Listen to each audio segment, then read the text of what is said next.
Hey there, fellow travelers. Welcome back to BonVoyage Cruise Travel, your go-to channel for all things cruise related. Good morning and welcome to Honolulu. In our last video, we covered the car rental tips for exploring Honolulu during our Royal Princess layover. Luckily, we don't have to tender today. It is going to be a nice, beautiful day. We are here really long, pulled in around 7 a.m. and we're here until tomorrow at 4:30. So it is quite a long layover, but we're going to rent a car from the airport and go check out the North Shore. So let's get started.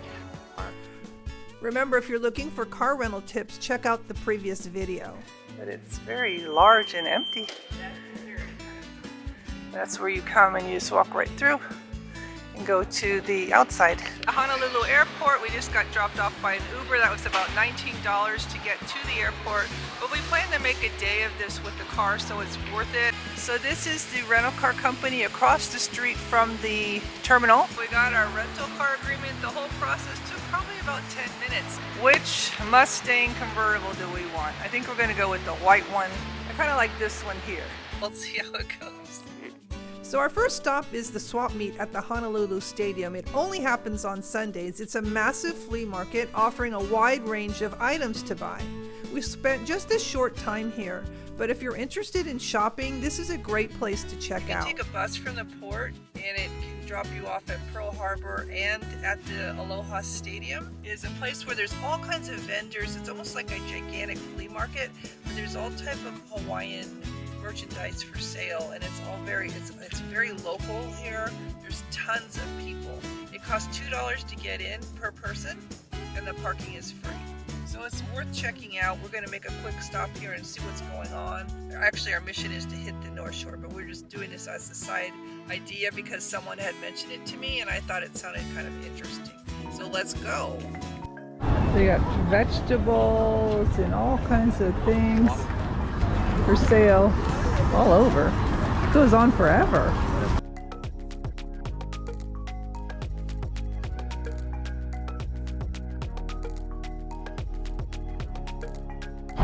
So it's kind of fun to be walking around here because I ended up buying some wooden products, salad utensils and bowls, 4 for $10. Lots of deals to be had. So it goes on for blocks. Ended up buying some bamboo stickers for the Yeti water bottles. Clothes for sale, a lot of yoga pants and macrame shops and things like that. All kinds of stuff. But we gotta head out because we gotta explore the North Shore. The next stop, we head to the Dole Plantation. It's a popular tourist spot, and we stopped by for a delicious Dole Whip and took a quick look around. It's a fun place to visit, especially if you're a fan of pineapple. And it is on the way to the North Shore Oahu beaches, so you'll just follow the sign.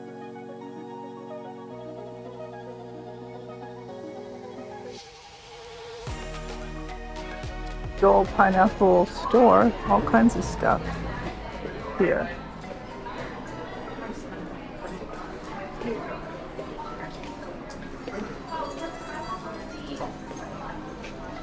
Store, like there's everything you can think of for pineapple. It's almost too much. It reminds me of Disneyland. It's like everything. You've got your salts, macadamia nuts, candy, beef chips. Lots of Hawaiian things here, but it's fun and people seem to really enjoy it. So now we're going to go get our Dole Whip located over this way.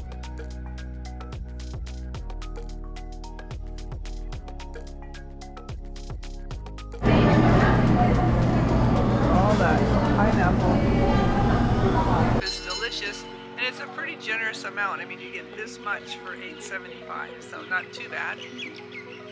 Is in the town of Wahiawa. Wahiawa is like an area that has a lot of pineapple plantation and sugar cane. It's a fun treat to have. The line wasn't too bad. I mean, I can see that it probably could become a problem because they serve food as well as the Dole Whip. They have all different kinds of ways to have it, but I just had it regularly put in a cup. They have cones, they have floats, they have pineapple sundaes. Lots of pineapple stuff here, but it's cute. They have a train that goes around the plantation. There's an hour wait for that, so I don't think I'll be doing that, but it's cute. We continue our journey to the North Shore, searching for an uncrowded beach. The surfers were out, the traffic was a bit busy, so keep that in mind. Eventually, we found a lovely beach near Waimea, but be warned, parking can be a challenge. The town of Haleiwa, I think that's how you pronounce it. It is a former plantation town, but it has been kind of taken over by surfers, and it's a big place where they have the Vans Triple Crown surfing. There's 7 miles of waves, and when the waves are really high and there's competition, it gets very busy here. I was trying to find something like that going on, but it doesn't look like it is. But this is more of an artsy crafts, kind of 1960s kind of crowd.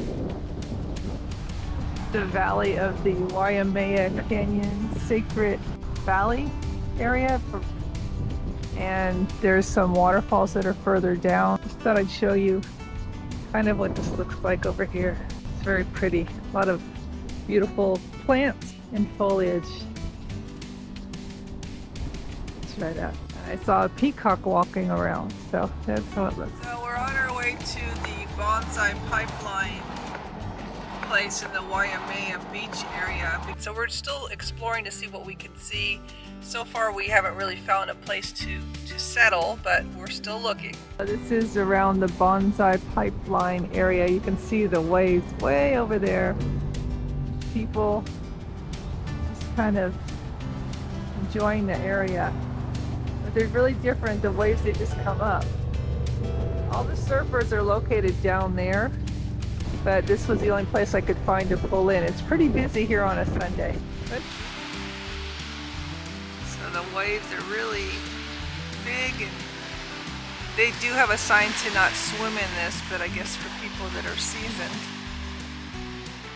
But this is the North Shore, so it's a completely different type of current here.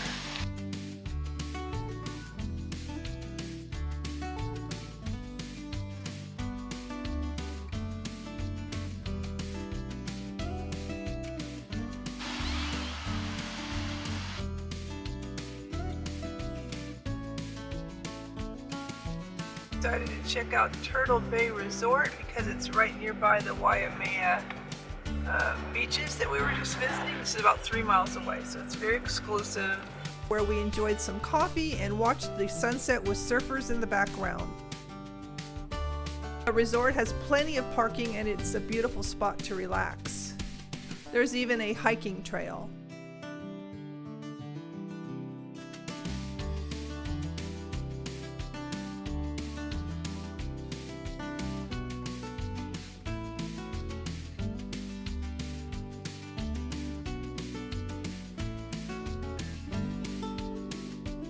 The pool area, the rooms.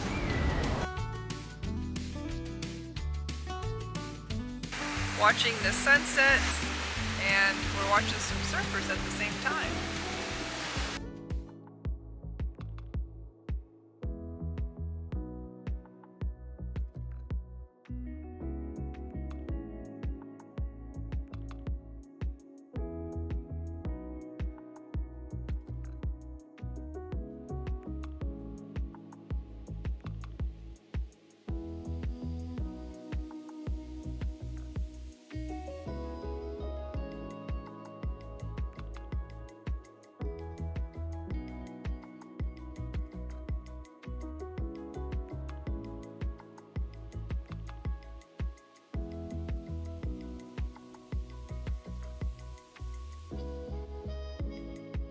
Amazing. It's the event lawn here. So this is a beautiful, the King's Walk. So this was some type of a land division. Oh, I don't know, we did a lot of driving around, found a lot of different spots. Didn't really get to stop and eat anything. Didn't find my shave ice, but I had that yesterday.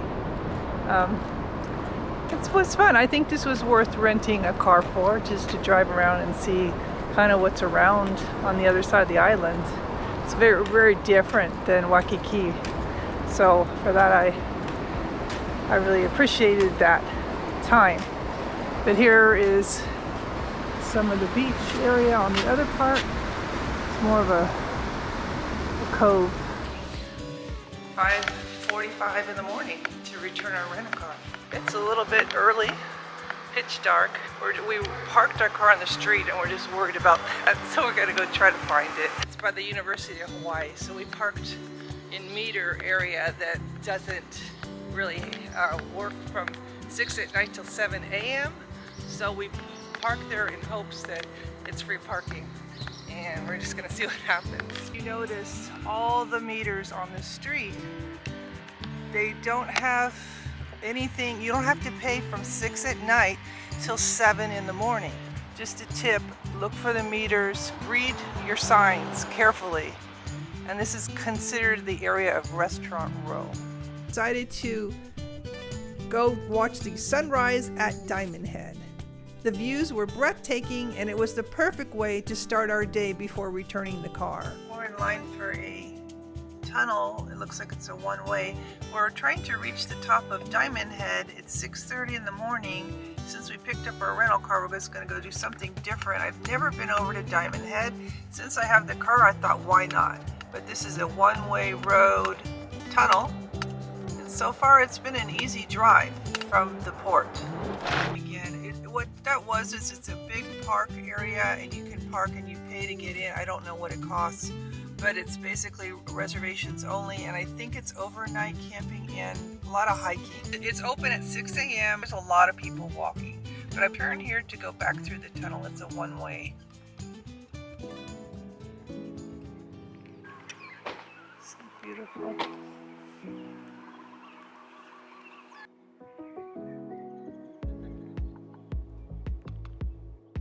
We managed to grab a quick bite to eat in downtown Waikiki and kind of looked at the beaches in the area. We saw some the Royal Hawaiian Hotel and just how it looks from the very end of Waikiki Beach. It's about 8:30 in the morning, our last day driving around. We just went to Diamond Head, so we're at the very tail end of this area. We are at a gas station that is right by the airport. It is $5.25 a gallon, which is kind of comparable to California prices. I only used a quarter of a tank for all this, so it was fine. You have to find the rideshare, which is located on the first level departures outside. So the rideshare is the island between the departures. And that's just a glimpse of what we experienced while exploring Oahu during our Royal Princess layover. If you'd like to see more of our adventures, please be sure to check out my other videos from this trip. For car rental tips and details, remember to watch the previous video. I hope this information helps you plan your own exploration in this beautiful city. And if you enjoyed this video, please make sure you give it a thumbs up and consider subscribing to my channel for more cruise and travel content. Happy travels, and I'll see you in the next video. Thanks for watching.